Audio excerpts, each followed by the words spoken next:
Hello and welcome to We're All Gonna Die and Other Fun Facts. A semi-regular, occasionally amusing, and rarely funny series of conversations on a random topic. This episode is titled, If This Were an NPR Book, We Would Probably Call You Musically Adventurous. And our special guest for this occasion is actually the usual host of this occasion, Matt Usia, who has a new book out called Saturday Night on Earth on Alien Buddha Press, which just came out.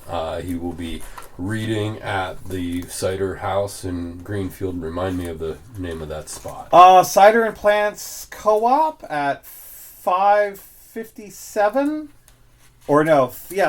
557 Greenfield Avenue on Sunday at 2 p.m. Football is Stupid with Kimberly Mickle-Hatton, Sarah Williams-Devereaux, and Julie Cicchini. Or Cicchini. He did it even better than I would have. Yes. And I did radio for years. I am Jason Baldinger, a regular guest, and tonight the host, because in this situation, we have to ask, when the podcaster puts out a book, who interviews the podcaster? This is true. So, Matt, thanks for joining us on the other side of the mic. Well, thank you, and thank you for having the idea of doing this, because I wasn't going to do it, and I wasn't going to ask anybody, but when I was like, we should do this, I was like, okay. Yeah, no, I thought we're doing it, so we'll do it, and we'll see if I've dished it out for 118 episodes. If you can, let's see if I can take it. Yeah, well, after. I'm a little nervous, I got to admit. I hopefully won't have to say "quiet piggy" at any given point in time. So yeah, this book feels like it came together very quickly. First off, did it? Sort of. Okay, so here's my poetry problem. Okay. As it exists, I probably at this point now have 200 or 300 uncollected poems. Okay. No. Or at least when this book was conceived, I had 200 or 300 uncollected poems. Okay. And I also have a nonfiction book under contract that I'm kind of hoping maybe might become an NPR style book, actually. And I'm working on that, and the time was ticking, and Red Glass Cat came out in 2021, and I was thinking, oh my god, I have to sort through all these poems, and I got to sequence a book, and I'm just going to do a book like that, but then that's too many poems for a book, and then how do you... And I, at some point, was like, wouldn't it be fun to just take all the music poems? Okay. And because I write about that theme a lot. Mm-hmm. And I thought, oh, maybe that's enough for a chat book. And just call those out and just go through the Google Drive and go through my flash drive of Word docs and just see how many there are. Send them over to the Staples in East Liberty to be printed on 3-ring binder paper. Then take all those 3-ring binder paper sheets over to the English department at my university's conference room that has a gigantic table. And just lay them out and sequence a book that way and see how many that is. And there's more than just a chat book. And I did not plan this. There's 57 poems. Okay. For the book that's about Pittsburgh music, that says about Pittsburgh music in the foreword, that is Pittsburgh musicians blurbing the book. I did not mean for it to be... the book was in my hand and I counted the table of contents and realized... There's 57 poems in this book. Yeah. It is the Heinz 57 of books in that regard. Yes. Yes, it is. So then did you intend to begin and end the book with Kurt Cobain poems?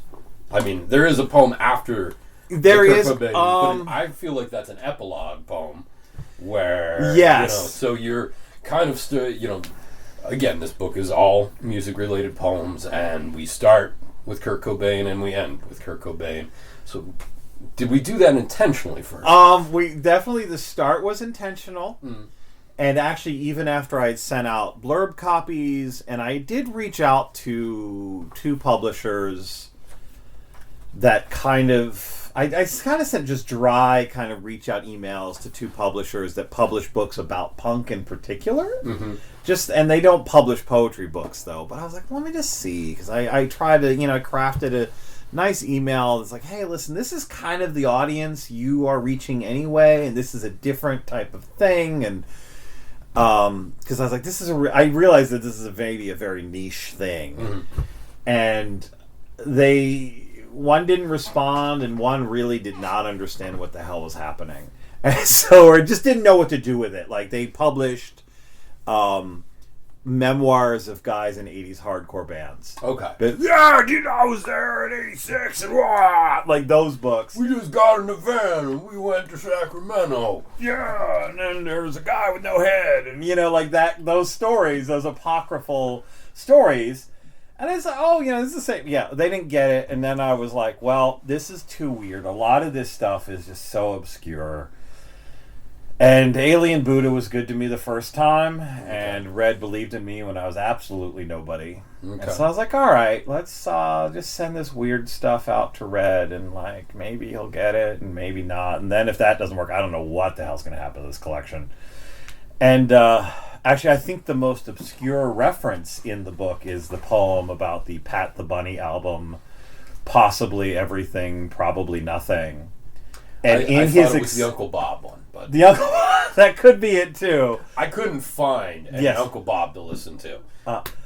And we need to talk about Ohio? Yeah. Bob Pollard. Oh, that's okay. I was thinking Bob Pollard. I was thinking of a band called somebody else, and not thinking about Guided by Voices, which is weird. Yeah, but that's okay. The Cincinnati punk rockers and Vacation got it, so that's gotcha. They were very honored. Like, oh my God, you wrote this poem about us.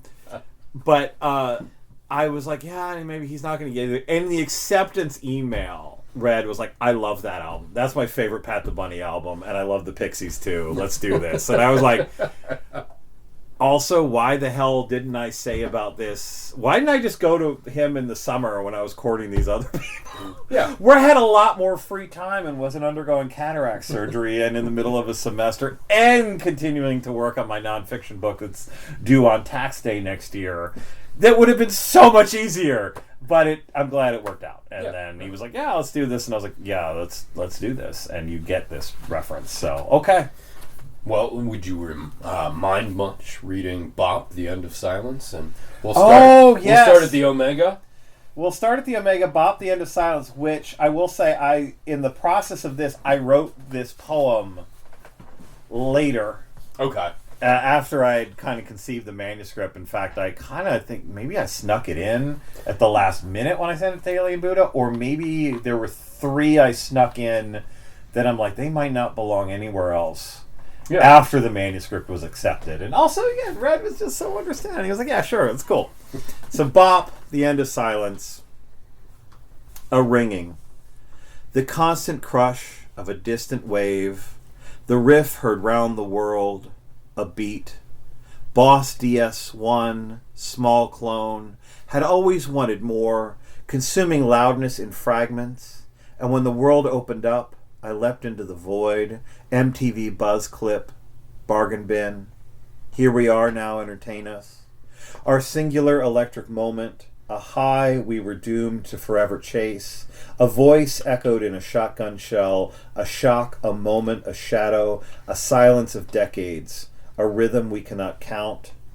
So many imitators knocking on an open door. So enthusiastic our fandom. And so wholehearted our misunderstanding. Here we are now, entertain us.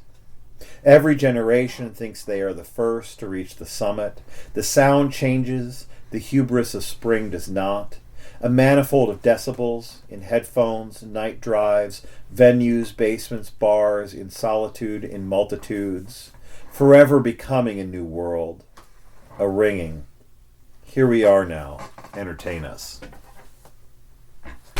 Good poem, man. Thank you.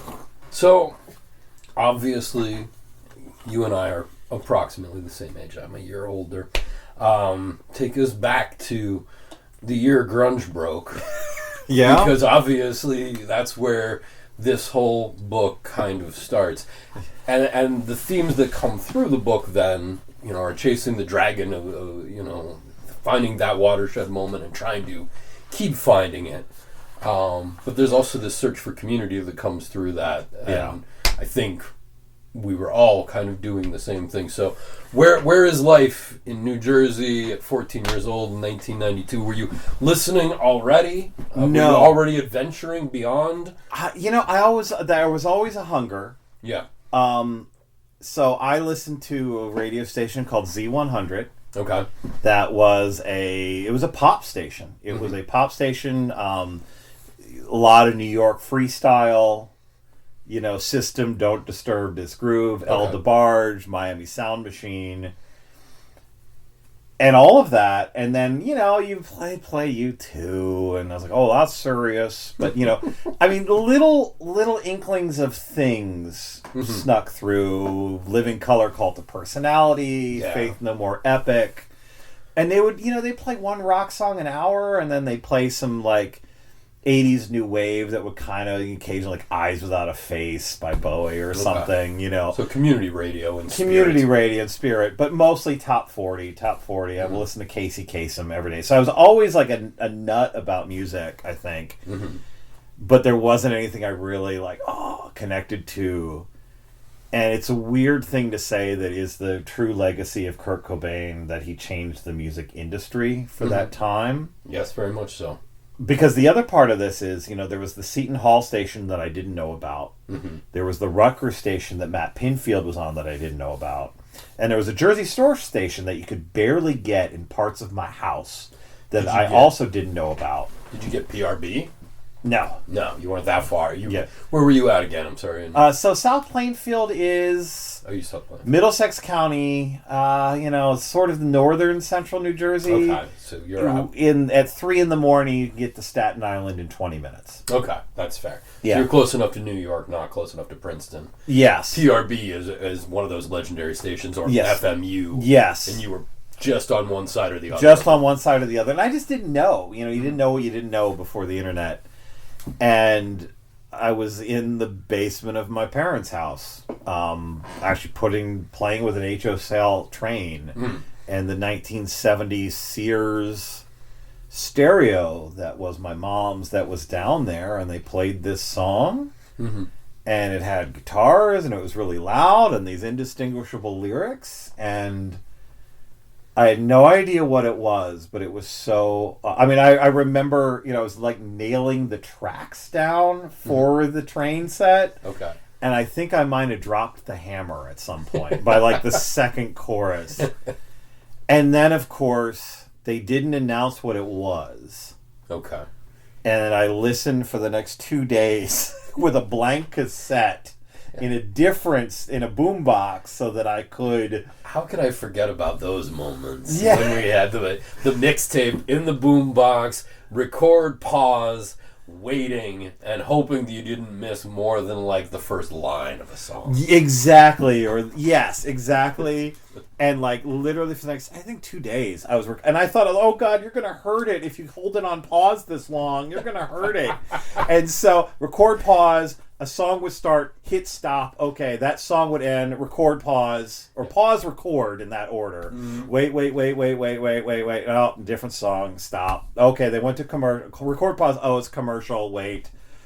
And of course, then it came on again, and I missed the first 45 seconds of that song, and so I got the last part of it. Okay. I still don't think they said what it was, but I had a piece of that because there was things you would hear sometimes on the radio, and then you'd hear them once or twice, and I was convinced, that's it. I'm never going to hear this song again. This is the last time I've heard this song, but at least I got 30 seconds of it or a minute and a half of it or something. The guitar solo was in there, and that, and. I found out what it was, and then, and at the time, New York City did not have a contemporary rock commercial radio station in that market. They had, actually it was 102.5 of all things. Okay. It was the classic rock station. Yeah. which is very much like WDVE here in Pittsburgh. It was the same here. I mean, there was no alternative rock station until 1995. Wow. 94, 95. 94, 95. Yeah. And I remember one of the things they would do if they played something newer. They played REM. Mm-hmm. And then they would release at the next commercial break a super cut of angry sort of New York City rednecks bitching about this REM song. Yeah, what are you doing? You know, and they would say the F gay slur word and not bleep it, and then they would say the F swear word and bleep it, and they would laugh about it. And it was the supercut of angry phone calls would be on the radio then, because you're playing this stuff, you know. This isn't Zeppelin, man. What the, you know. And probably then by the end of some point in 93, there were 3 commercial FM rock stations in New York City. And I found out about, like, if you watched MTV really late at night. Yeah, there was a show called... Yes, there was 120 Minutes. There was Alternative Nation, and there was the Headbangers Ball. Mm-hmm. Yeah. And I think it was also that we were of that age, or I was of that perfect age, where because this door opened and there was the major label signing frenzy, and there were all these people who had all of this knowledge of underground rock and alternative rock from the 80s and earlier in the 90s, that you just like, all of these things happened at once. Like, oh, Nirvana, great. There's this band called Husker Du, and there's this band called XTC, and there's this band called The Replacements, and now Stone Temple Pilot. You know, and it was just like all of these things just hit in this just massive wave. And I got hopelessly addicted, and I'm still chasing that dragon. Yeah. Well, and with the Black Flag poem, which I'm going to ask you to read in a minute, you sort of, there's an oral tradition that comes with that era, I think, for us, where you didn't know what something was necessarily, but you had heard, and somebody told you about a band like Black Flag. Yes. You knew what the cover of Black Flag was because, you know, Damaged will stand out among any album cover you toss out there. Yes. You know? So you have all these elements which also come into this book, record covers and songs dragging you in, but you know, we didn't have the internet yet, so you relied on the dude 2 towns away who might have heard this, because also distribution wasn't great for some of the indie stuff. Yeah. And I don't know what your record store situation was. We'll get to that after you read Black Flag. Well, so this is even to make it even worse. I went from being 20 minutes outside of New York City, and there was a store called Vintage Vinyl not far from us, and we had the Mall Sam Goody, which wasn't spectacular, which replaced the 45 store that was in that mall. I'm old enough to remember 45 stores. Yes. I do. That just had the list of the top 20, and there were 20 slots, and that was it. And you went there and got the list, and I went number 6, and there it is. There it is. There you get. So then I went to St. Francis, which is in Loretto, Pennsylvania, which is literally in the middle of nowhere. This is still true 30 years later. Loretto does have a stoplight. It is broken, and there are birds living in it.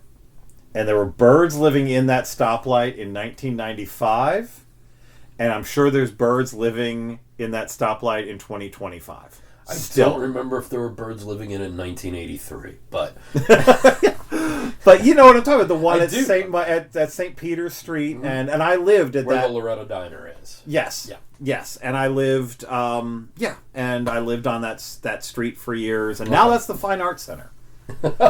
And so we were there, and also freshmen weren't allowed to have cars, and I came to St. Francis. I had 45 CDs, maybe.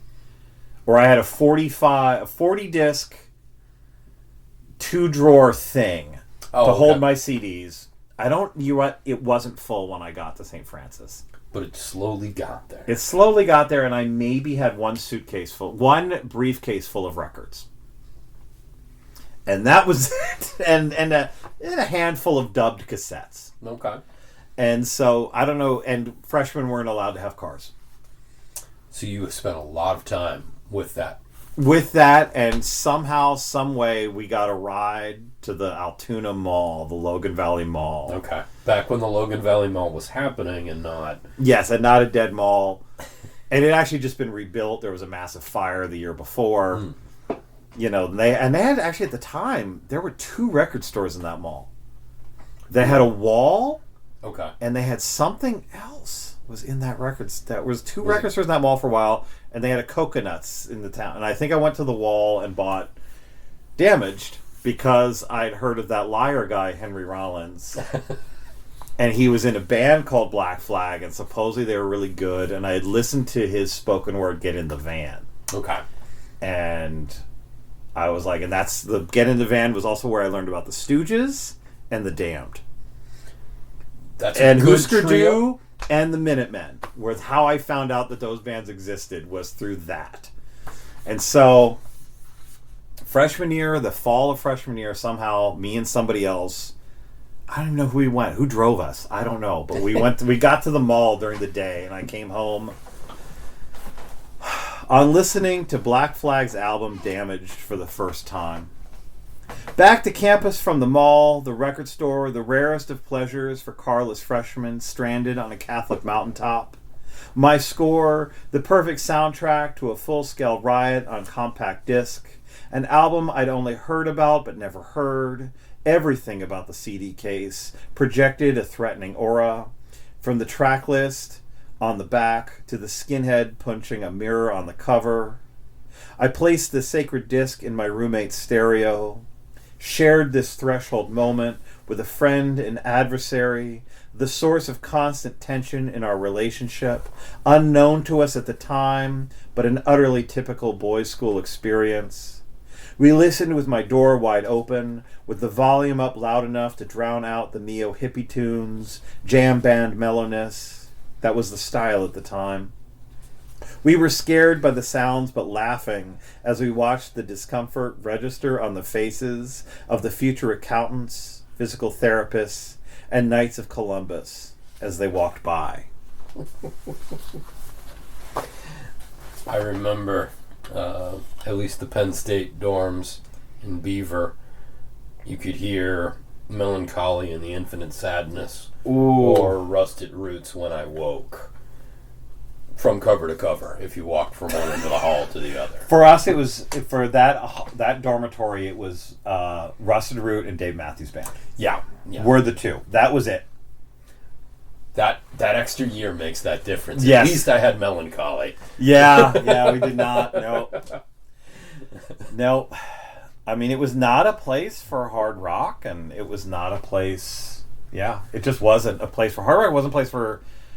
I mean, the apocryphal story that Danelle tells, my wife Danelle, she transferred into St. Francis a year before I did, or a semester before I did, or before I showed up as a freshman, I should say. And she was talking to people about the Clash. Okay. No one had heard of the Clash. Not even if I should stay or should I go. No one had heard of the Clash. I feel like, and I'm not exactly sure what year that became regular rotation on classic rock radio, but like Train in Vain and no one had heard of the Clash. Were kind of starting to become more regular, but again, it gets blurry because the playlist was opening on big rock radio at that point in time. Yeah, but it wasn't open at the same point in time. Yes. 96, 97. Before the Clear Channel merger. Yeah. Then things are kind of more wide open on the radio, but after Clear Channel, that dies. Yes. Yes. And so, and also I think my CD buying, like every time I got off that mountain to a place that had CDs, even if it was the Farmore in Johnstown, because they had a cutout bin, because I had signed up for the radio station. And I had the midnight shift at KSFC, 1610 on your AM dial. And I just programmed my own show. I had complete creative control other than, no swearing on the air, which was difficult. I'd spent a lot of time listening to those 45 CDs I owned at the time, writing out on a note, I think there's an F word in that one, can't play that song. So there was no library per se then? There really wasn't. Okay. There was maybe 30 CDs and maybe a few hundred records. But the records were definitely of a different time and different place. Our radio station had been padlocked by the university administration. Okay. Because of a live call-in talk show that happened, and a student threatened to sue because that student was mentioned first and last name for about an hour. They did a segment on what a terrible person she was, or something. Well, that's early 90s college rock radio, though. Yes, and her sexual history apparently was also discussed openly on the air. And so the administration padlocked the station. The station had lost a lot of momentum, basically. I can understand. And so we were getting off the ground, but they were being very strict. And did you broadcast beyond the cafeteria, or was it campus-wide? it was just campus. It was Okay. campus radio. The other wild thing is, I guess, some of the dorms you couldn't get the signal couldn't penetrate cinder block walls. There was apparently also this story so St. Francis, there was a seminary just down the road a little bit that became FCI Loretto's minimum security federal prison, which Marion Barry and one of Trump's lawyers ended up there for a while. And supposedly if you turned up the transmitter too loud, it would actually come through the prison's PA system and mess with like the guards' radios or something. And so we couldn't. We tried to change. We changed to another FM station, which also like 1610. Some radios wouldn't go that high. And so it was like, so the real reach of KSFC at the time was the monitor speakers, which you could turn them up loud enough that the library front desk across the mall would sometimes call. Because after 9 o'clock, classes were done in Schwab Hall in that building. After 9 o'clock, everything had to be quiet. Everything could be whatever, because there were whatever. no classes in that building. And it was a badge of honor if you could, because the library would be open at least till 11. If you could get the library to call and say, "Could you turn it down?" was the badge of honor. And so there was pretty regularly that I'd leave that station at 2 a.m. and the middle of the country, and my ears would be ringing because I had just pummeled myself with these really nice speakers. Yeah, monitor speakers make a difference. Yes. First time that you're standing there in between them. Yes. Radios. Good ones, anyway. Yes. The first radio show I did would have been Penn State Beaver, because other friends were going there, and I think it broadcast to the cafeteria, and that was it. Yeah. There was no record player. There was only a CD player. And we had record. We had one turntable. We had a cassette, and we had 2 CD players. Wow. So we could crossfade and stuff and cue things up, and it was also, we had the communications department during the day. There were communications classes, and they would use that setup during the day actually for classroom space. So we had to have a decent setup because the radio station was also a classroom. None of the people in the communications program, except for 2 or 3, and one of them is a news anchor in Montana now, ever really signed up for the radio station. And I didn't do communications because I'm already on the radio station. What do I need to do? Communications I'm already major. doing this part. Yeah. So we're going to move to Future World, I guess. Okay. There are 2 poems, The Secret City and where is it?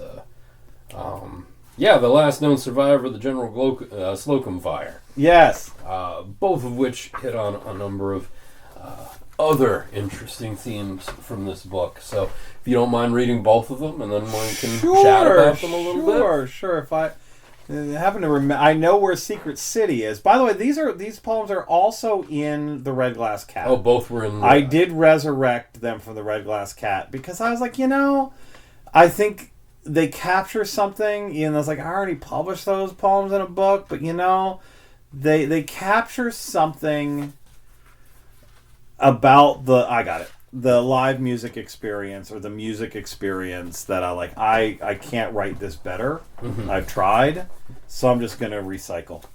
Fair. There's nothing wrong with that. Yes. I think both of them are great poems. Thank you. So The Secret City. And for a while there, The Secret City was probably the favorite thing I ever wrote. So, Secret City, which is on page 12, by the way, if you're looking. If you want to read along at home. The Secret City. Punk mass ends with the sign of peace between friends and a 5 passed across the merch table to help the touring bands find the shadows of Cleveland or Philadelphia. Out of the rock room with a cloud of secondhand smoke, into cool, thick night air, the silence of Polish Hill, the ringing ocean of sounds found inside a car the seconds before it starts. This is the skyline of the Secret City, whose citizenry are eager to trade sleep for a spectacle on a school night. On the ride home, shows pass into memory on their way to legend. The tour tape on my front seat, permanent artifact of the intimacies of the scene, bands ripping holes in time on these breathless nights. Tomorrow I'll be in a meeting to compose a strategic plan, trying to impress the administration, and counting the hours to the next show, trying to relive what I just saw. The lights on a rain-wet Penn Avenue blink yellow as the thousands of slumbering domestic dramas of the East End float by. I push the gas a little harder on the way to my own domestic tranquility, Nell and Libby waiting warm in our bed. I will be greeted with a mumble, "Did you have fun?" from Nell 4 hours before her alarm goes off, and a drowsy wag of Libby's tail. But for now, I'm burning with the streetlights in this clandestine night. There are, of course, other sights to be seen this late. That time I saw a fox crossing Forbes, street racers on the Parkway, all-night diner carnivals, certain death skinny dippers, dreams and philosophies whispered on porches.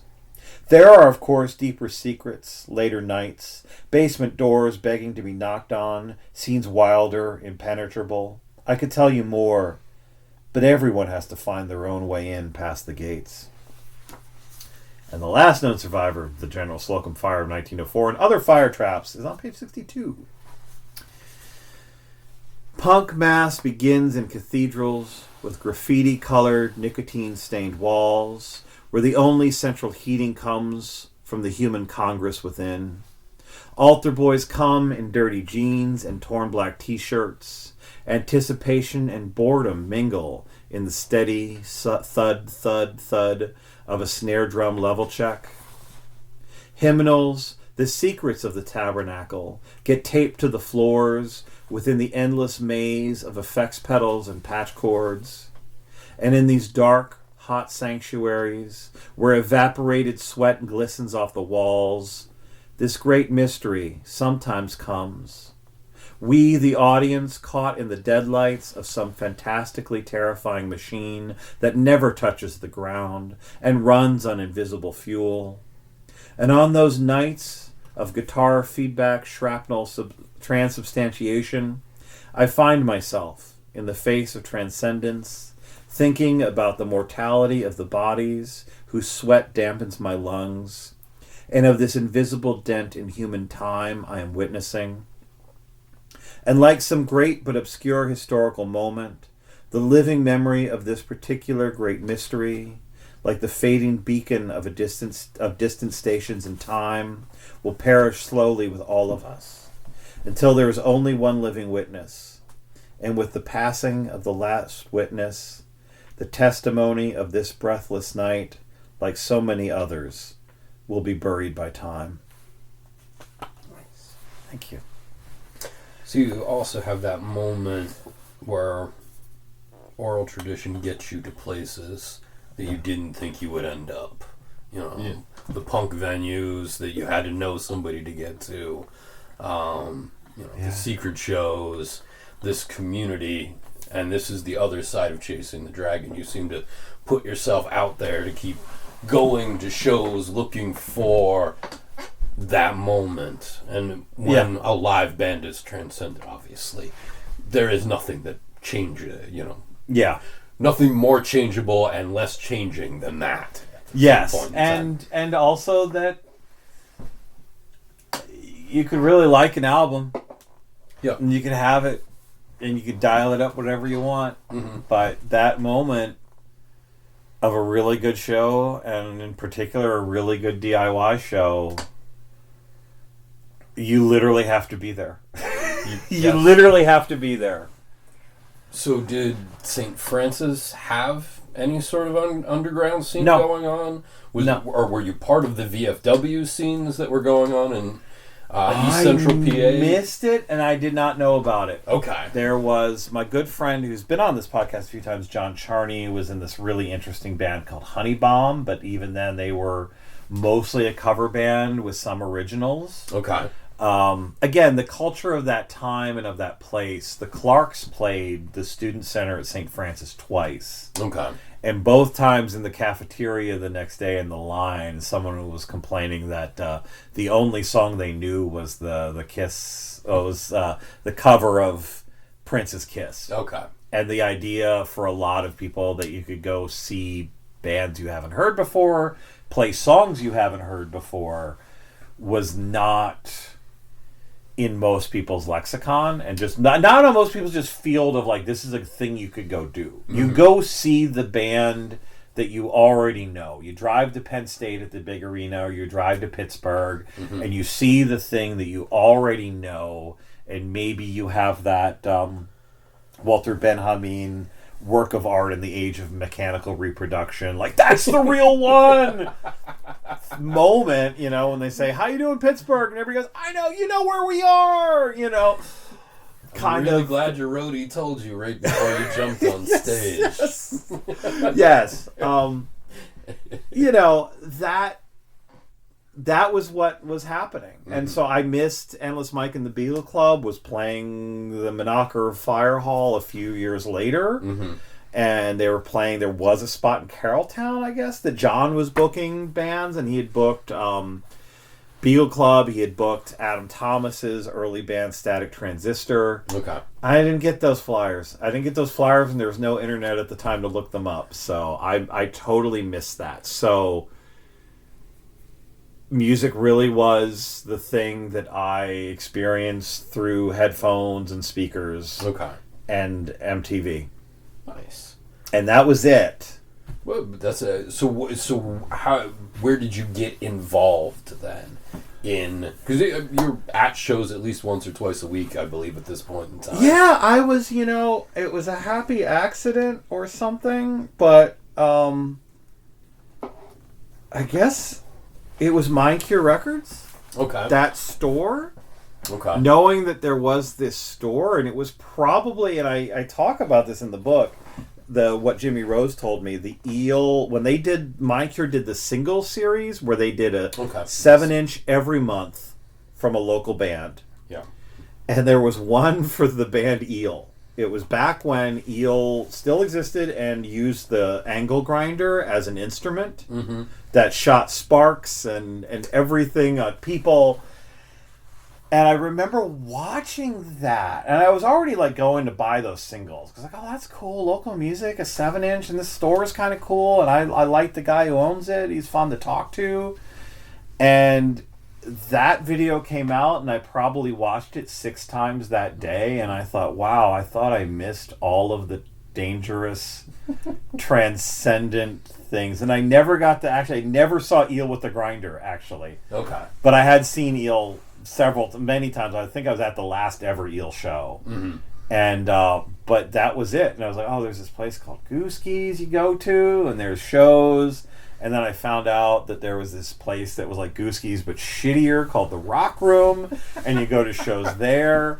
And I have a job where I'm lucky enough and the people like me enough and want to keep me happy enough that I don't have usually anywhere to be in the morning. Fair enough. So if I want to go to a show on a weeknight and have this extra secret because everybody else is like, oh, I got to work in the morning, I'm not going to this thing. It's not going to close. I get to do that. because I get to have that job. And so it just became this thing I fell into, and then I made new friends. And so you built your community that I way. built I slid into a community that was already kind of there and happening, and just But that's kind sort of of how it goes. yeah, just kind of like, like a tick, just kind of buried in there and grabbed on, and I'm still hanging in there. So you missed, like, you did mention Garfield Artworks in the book, so you definitely did see Garfield Artworks, but you didn't go through all the Manny venues over the years. No, didn't get to see the Sonic Temple, did not, definitely, I mean, I moved here in 2000, so, and that was the thing, like, when I first moved here, it was like, oh, if there was somebody touring that I really liked. Yeah. And I would go to these, like, Opus One, Gray Area Productions, Drusky shows where a lot of the opening bands were pay to play, and obviously had paid so they could play, and weren't very good, so I didn't know that Pittsburgh had a vibrant music scene, because you only saw the bands whose grandmothers were wealthy enough that they could buy those 100 tickets off of the promoter so they could get that spot. I was like, oh, yeah, Pittsburgh music, but yeah, Bob Mould, Weird Problems, Jetpack, whatever would come through, and I'd see that. And yeah, it wasn't till the Mind Cure singles and Eel, and just going to Mind Cure and talking to Mikey, and then Eric, and going, oh, there's things happening, that I really fell into that community, and I showed up enough that and nothing happened, that people realized I wasn't like an undercover cop or something. But. Yeah, which is a joke you make in here at least once, that's for sure. Yeah, but that's how that happened. And it was a happy accident. It happened really late in my life. Okay. I don't want to say what age I was in 2013, but... So you're still relatively new to the going to shows, the ear bleeding, and, the late nights in that regard. Yes. Well, then I understand the excitement. I understand the excitement, and I will say, I think there is Pittsburgh hardcore. That's a thing. I mean, it is something that when this ends, and I always like, oh, this is going to end soon. There's not going to be any good bands anymore. I'm going to be like, man, I miss these other bands. It's still happening, and there is this like collection of people, and now there's new people and young people in really good bands now, that's just like, this is happening, and I need to experience this, because it is a special, precious, and exciting thing, to the point where, I went once for a conference down to Celebrated Summer Records in Baltimore, and this was years before Turnstile or Meth Rats. Okay. Or other Baltimore hardcore bands, because Baltimore has like 6 or 7 really good bands now. And I asked the owner, and I was like, hey, you got like local stuff? Do you have any local 7-inch, hardcore 7-inches? Because I had an experience at Vinyl Conflict in Richmond, where the guy was like, oh, and he put on a bunch of stuff. He like just played records for me, and I was like, I'll take it. $150 later, I have this wad of 7-inches. And I was expecting the same experience in Baltimore. And he's like, nah, not really. I mean, there's my band, and we got one in the car. I got one maybe in my car, but nah. But, if you want to get into a city with a really good hardcore scene, you should check out Pittsburgh, man. And he, like, grabs 3 things, all bands that I know people in those bands. And I was like, actually, wait, hold up.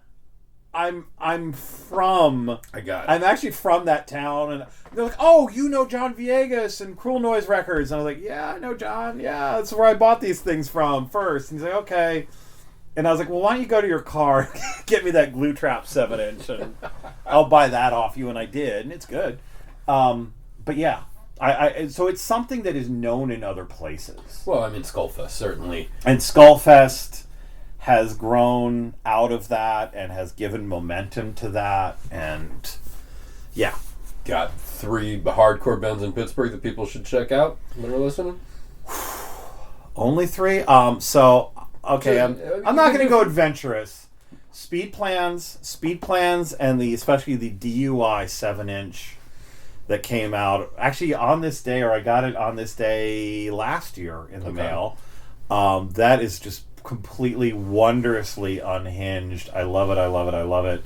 Not necessarily a hardcore band, but No Time, both Suffer No Fool, and Comply or Die 7-inch. The Comply or Die 7-inch came out this year.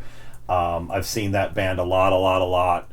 And I'll also say Peace Talks. I know Christina does the blurb on the back, their singer, and I'll throw a fourth one in, Big Baby. Sure. The two bands that I've probably seen the most in the last 10 years are Peace Talks and Big Baby. Okay. And also I got Jim, the drummer of Big Baby, to do the other blurb. So, okay. And so that was kind of on purpose. I was thinking, who have I seen the most? And I asked a bunch of people, and they were the two who actually wrote blurbs. So, Gotcha. So, yeah. Yeah, it's hard to get people to write blurbs sometimes. Yeah, it is. You're just like, the thing, it also is, I went to a lot of music people. Yeah. And they're like, how do you do this?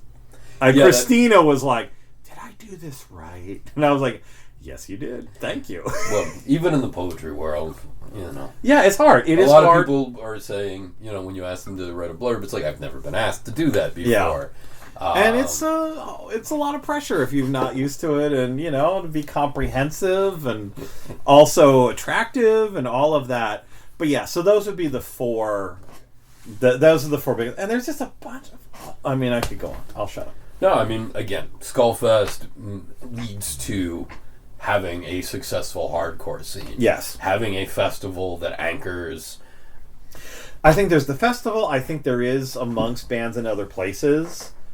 Can you play in Pittsburgh and not get blown off stage by the local opener? Which I've seen plenty of nights where the touring band is like, okay, that was nice. I always found that to be fun. And it becomes a badge of honor, I think, now.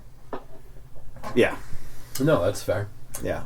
And then there's also all the other things that are happening in this city. There's the Pennsylvania shoegaze revival and crafted sounds, and the thing that's happening that Brett Shoemaker is booking at Bottle Rocket in Roboto, which is this sort of new, I don't want to call it pop punk, but it's kind of lighter, more fun. All people my age bemoan the passing of Weezer.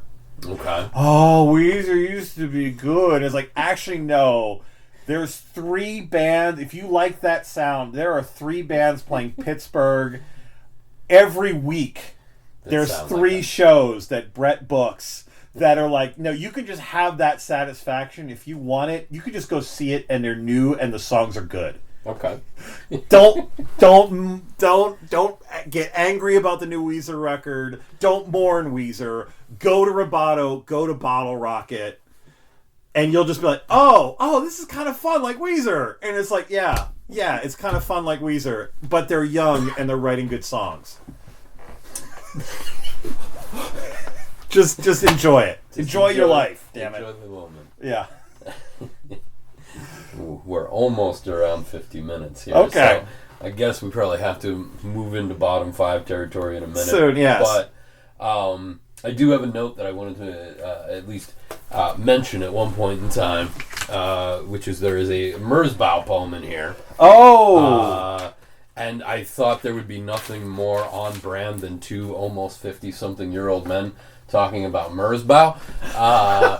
And we also discussing oral tradition. I don't know where you first ran into. Well, you're about to the poem is the poem is this story of this friend who visited me from New Jersey, because I will never be anonymous on the internet. I'm infinitely Googleable.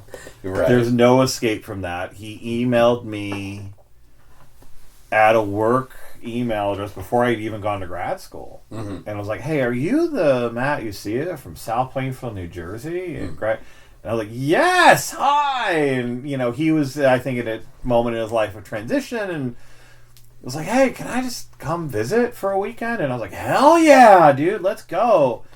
And he was in this really great metal band called Mortal Thoughts that I thought was so cool, and they had started kind of gigging out in the New Jersey metal club scene, because WSOU, the Seton Hall radio station, which was on the air from 6 a.m. to 2 a.m., and it was hours. And now it's time for the Catholic Hour. And then the Catholic Hour was over, and then, was an anchor that was really creating a lot of momentum for people. And they were part of that, and I guess, band broke up or whatever, and Bob actually got bored with metal and got into electronica, and I was at the time, the poem kind of says that. I was kind of bored with music. I thought I'd heard everything. I thought I was getting sort of deeply depressed. Like, I know everything now. There's nothing else. Which is, what a stupid thought. He pulls out his CD wallet from his car, and we're just the one night, he's throwing stuff in. Like, let me hear this. What's that? Well, okay, this is the story of February night in my house in Greenfield. How harsh noise made the first night of the rest of my life. Caught deep in a music snob's melancholy, assured after Big Star, Nick Drake, and Joy Division, I had heard everything there was to hear. Archives exhausted, underground vacated. Unaware of how naive I was in the malaise of my perceived sophistication. A friend had come to visit, could sympathize with my dilemma, fished his 120 CD wallet of essentials out of his car, tried to expose me to everything he learned since we graduated high school together. Bob had traded metal for electronica. His future sounds intriguing. I asked about the maroon disc with the purple swirls and the words Merzbow Tauro Machine.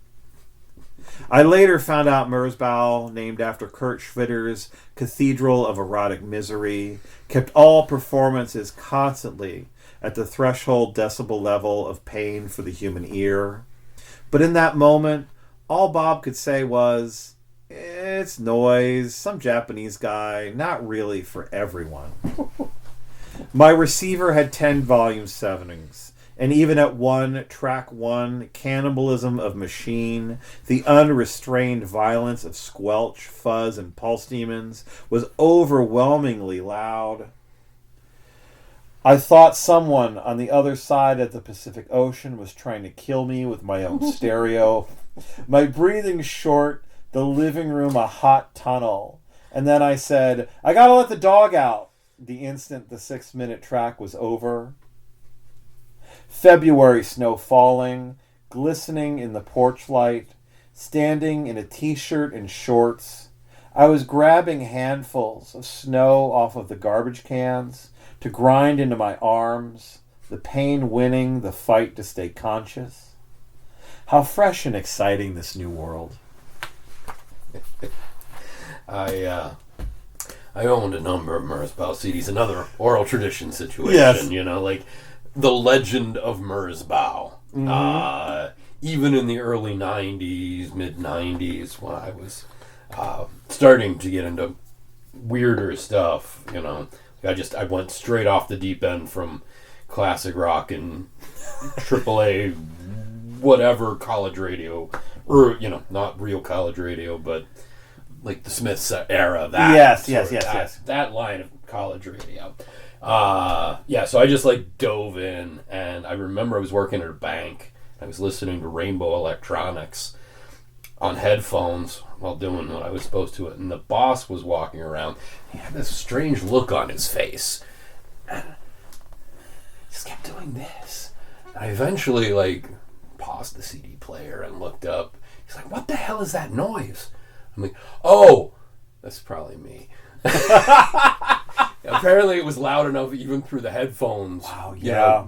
Because it was it wasn't like the headphones that clanged to your ear. It was the old, shitty headphones. Mm-hmm. Which is probably the best way to listen to Merzbow, is on the shittiest Walkman with the shittiest headphones possible. But I went through a whole era when the Millville Industrial Theater, which is now Route 28, existed, and Manny was bringing in all these harsh noise guys. So I was watching people play bull chains with contact mics or toasters, whatnot. Sorry, long aside there. No, that's a great story. I wanted to talk to you about record stores, but I think we're going to be close to out of time. I would like you to read the Drive Like Jehu poem, since we both met at Paul's CDs, I'm pretty sure, not through shows, But we met over the counter at Paul's CDs. We did. So you want me to play which one is that? It's later in the Lake book. Michigan Shame? I think that's it, yes. Yes, most of these poems I just wrote. You know what, yeah, we should, because that mentions Carl Hendricks. Yeah. Most of these poems I just sort of wrote notes by the band and not by the title. There it is. Lake Michigan Shame, page 67. Yeah, we should mention Carl, yeah. Lake Michigan Shame. Rogue Wave didn't bring me there. Had been going to 4526 Liberty for so long. Had to look up Paul's CDs in the phone book and use a paper map the first time I went. So I knew the rules. Better than just grabbing a CD because I heard a song on a TV commercial. But there I was, hiding in a box of clearance LPs, desperate for a worthy score. It was New Release Tuesday. Carl Hendricks put on the new Jesus CD, much to the disdain of everyone else working. Yeah, it sucks, but if you try to experience it as a parody of every pretentious indie rock convention, it's brilliant. But no one was having it. The debate raged, punctuated by a chorus of demands to turn that shit off. Carl kept them at bay, defending his theory. I kept looking for a redemptive purchase when this young couple came in. She asked, "Is this the new Jesu album?" "Sure is. We're having trouble keeping it in stock." Carl's detractors suddenly rushed to his aid. "We love it. It's flying off the shelves." After she bought it and left, everyone laughed. Carl put on a Phil Ox rock album, and I prepared myself for what was to come. There are record stores that are home. Yeah, I miss that home so much. And I don't know if you had other ones. I hope you've had other ones that aren't just Paul's. But there are record stores that become home and should be treated with that reverence, at least the period in which they exist. Yes. Yeah. So. Yeah. And actually, you know what? With the connection, but this is a weird. So it was Paul. It was that time Bob visited. He introduced me to another band, a British electronica band that only played vintage synths called Add N to X. Oh, okay. And I went to, there was this store in Squirrel Hill called Future Sounds, thinking, it'd be there. Oh, the techno store that used to exist. The techno store, yes. Yes. Above Rhoda's, which is now an Indian restaurant. And I went there, and I was like, I don't even know any of these things. And I asked the guy, and he's like, what is it like? And he said, try Paul's in Bloomfield. I mean, he had obviously been clubbing that night or had just taken way too much ecstasy and just didn't have emotions anymore. And he said, try Paul's in Bloomfield. And I had to walk back to my apartment in Squirrel Hill, pull out the phone book, look that up, look the address up, grab the map that I kept in my car, and I can get there. And that's how I found out about Paul's. I mean, that was because of that visit from Bob. Thank you, Bob. Yeah, thanks, Bob. Yeah, I know when I would go to cities, I would go find a phone booth, open the record store page, tear out the record store page, put it in my pocket, and then go back to the car and then try and see if I could plot it out. Yeah. Which wasn't always easy. City maps were notoriously unreliable. I used to travel with a paper map and then a AAA tour book because the AAA tour books had better city maps. Yes. You needed that once you got in because they also told you, numbered streets run north-south, these run east-west, and then you were like, well, fuck, now I know where I'm going. Yes. Well, with that, I guess we should probably start the bottom five. Yes. So, would you like to explain the bottom five? The bottom five is a collection of what is it? What did I say? It says it on the form on the other side. Oh, on the other. Oh, that's right. It is on the. I wrote it down so I didn't have to remember it. 119 episodes into this podcast, I still need that piece of paper to tell me what to say at transitions because I'm not going to remember it.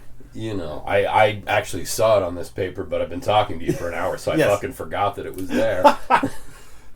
Okay, so now it's time for the bottom five, a series of questions not related to our main topic that are of a surrealistic or philosophical nature. All right, yes, the bottom five. We're probably just going to do this at some bit of random. Name an artistic skill or talent that you wish you possessed. Ooh. I guess I wish I played guitar. I can't play guitar. There's too many strings and notes, and even like, I don't know, like song structure. I mean, that's why I'm a noise musician too. Song structures, like, that's too much math. There's like fractions and shit.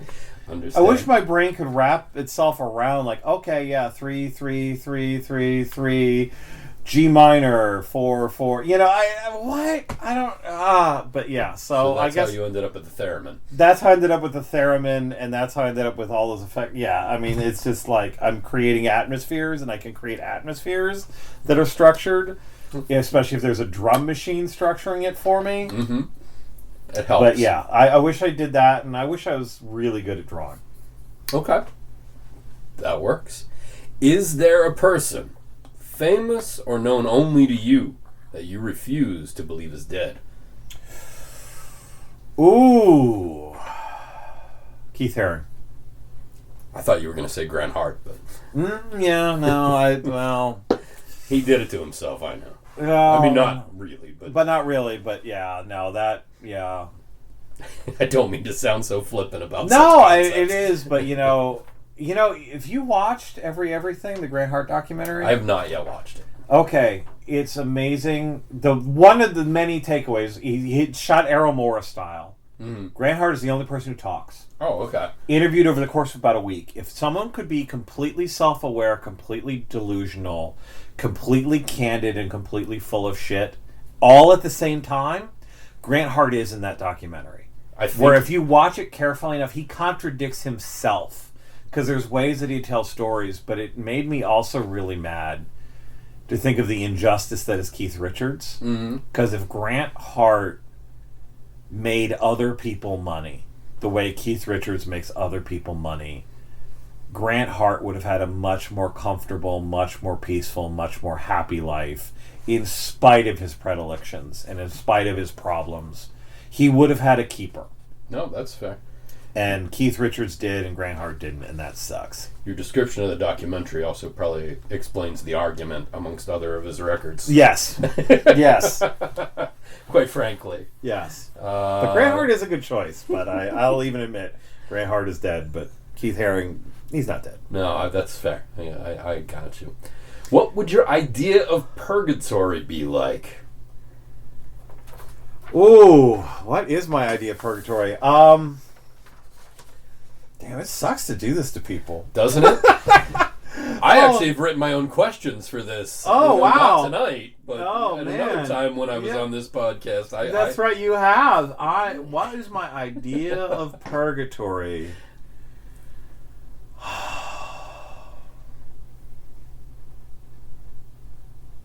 My idea of purgatory...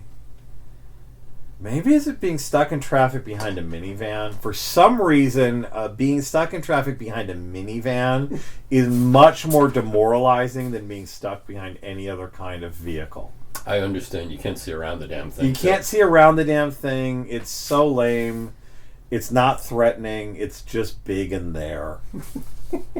You know, at least if you're behind like some diesel douche brodozer truck, you can like build a narrative about what a horrible person the driver probably is or something. Or like, oh yeah, I see that bumper sticker. I see it. I see what you're, oh, I get it. You have beliefs.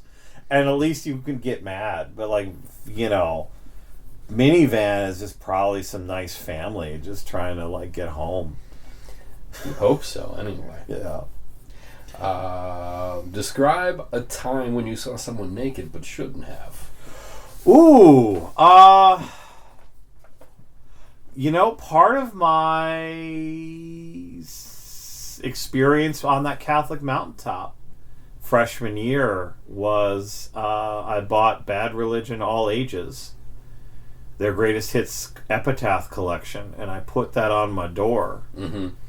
And someone wrote on the door of my dorm room, and someone wrote Jesus in pink highlighter over it. And I had also this like really cool thing I photocopied of a French magic show where there's a guy holding a box from like, it was like a 19th century French magic show, and a guy was holding a box, and this big demon comes out of the box, and was like, come see this. And I thought that looked really cool, and I put that on my dorm room. And somebody wrote Jesus in pink highlighter on both of them. And I was mad, and I was like, isn't saving your soul, or something I wrote underneath it to be snarky.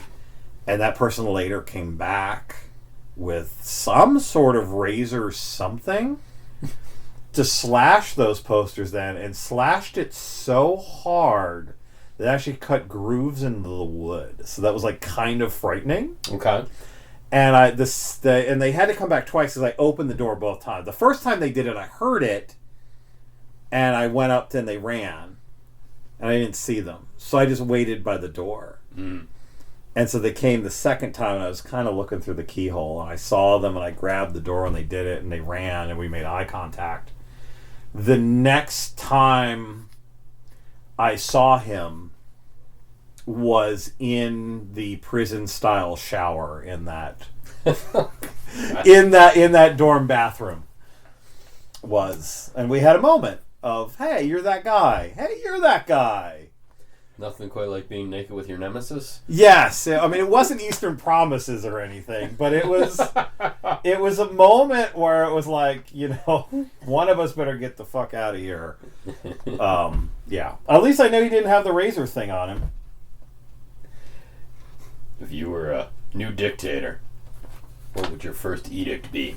Right now? Yes. I'd ban AI permanently. I'd ban all data centers, all AI development, all of it.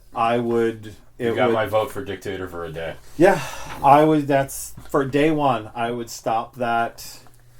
Yes, please. Hollowing out of the human experience, that environmental nightmare, and I'm afraid, because it's just one of those cases where so many people are so complacent about so many things and just want convenience that they will forfeit probably every aspect of their lives, their humanity, and their ability to earn money but I don't have to think of like recipes now. I don't have to think anymore. I don't have to come up with my own grocery list and keep track of what's in the cupboard. I can just ask somebody else to do it. Ask something else, yeah. Yeah. All right. Tell us again about the show on Sunday and any other upcoming shows. Yes. So Sunday, December 7th? Yes, that would be this coming Sunday. And the year of our Lord 2025. I am reading. So I co-run. Well, really, Nina Padolf runs this reading series called the Cider and Plants Co-op. I do sound and occasionally book people as part of it, and sometimes co-host. And that is at Cider and Plants Co-op in Greenfield, 557 Greenfield Avenue, next to where the old Huffs used to be, next to where Greenfield Hardware used to be, if you're old Pittsburgher. From 2 to 4, and I guess I'm reading. Well, we're going to read some with Kimberly McElhatton. I don't actually. We're friends. I don't know how to pronounce her name. Sarah Williams Devereaux and Julie Cicchini. I am also reading on Thursday, December 11th at Fungus Books in Wilkinsburg, 700 and a half Trenton Avenue in Wilkinsburg, with Ed Steck of Brain Handle, Blood Pressure, and Fungus Books, and Judith Dorian, who used to. So one of the things I don't talk about in this book is classical music. Okay. Yes. And so I figured, well, if you're going to get classical music poetry, if you're going to write a Judith Dorian poem and you can't write a Judith Dorian poem, get Judith Dorian, because she was the person who wrote the program notes for the Pittsburgh Symphony for decades. Oh, okay. Well, and she writes these really beautiful historical poems about. I mean, she's not going to just read those. I asked her if you could just read a few, because it doesn't capture that part of my musical life. And so, yeah, get Judith Dorian to do it, because she'll do it better anyway. So she's going to be reading. I also have a hold. I'm still trying to figure this out, and I guess I should soon. I have a hold on January 4th, which is a Sunday night, at the Mr. Roboto Project. Oh, okay. And we're going to have, at least I know Endless Mike and the Beagle Club is committed. I'm trying to get another friend of mine who lives in New York, who I grew up with, to come out to play rubato on a Sunday night. And then there's 2 people I've been meaning to ask if one of their bands could play, and we're going to do this so my friend from New York does kind of a folky jazz, upright bass, acoustic guitar thing. Of course, Beagle Club is folk punk, and then I'm going to have a death metal and a hardcore band. Okay. Because that's part of my musical world, and the flyer will say, are you scared of, true freedom comes with destroying boundaries and borders. And so so we're going to try to do that too as a book launch show where I'm not going to read because I'm not going to compete with bands. No, that's fair. Yeah, it's not fun always to read in between rock bands, especially. Yeah. Audience doesn't know what to do. Yeah, I mean, you have all this intensity, and then you just have a guy with words. You got to be as big as the band, and it's it's really hard to do. You can do it, but it takes a lot of work to do. Yeah. Sorry we didn't get a chance to talk about any of the folk punk stuff in here. That's okay. We did talk about Pat the Bunny, I guess, briefly. Anyway, I guess that is about it. The book is called Saturday Night on Earth. Our host, Matt Usia, our usual host, Matt Usia, was being interviewed. I am your host, Jason Baldinger, on this. Who is a regular guest of the podcast? Who is the Lenny Randall of We're All Gonna Die? All right, and now I'm going to read from the canned script. I think that's about it. Our next episode will eventually happen, and it will be about something. Our homepage, where you can find new and old episode, is gonnadiepodcast.com. We're also on Apple Podcasts. I'm not going to say the S word. And other services. We're All Gonna Die is also on Facebook. Thanks, Mr. Usia and Andrew Fox for the theme music. Later, vegetables. All right. And yes, this is going to be the last episode on Spotify. We're also on YouTube. There you go. Now it's really over. Goodbye, everyone. Bye.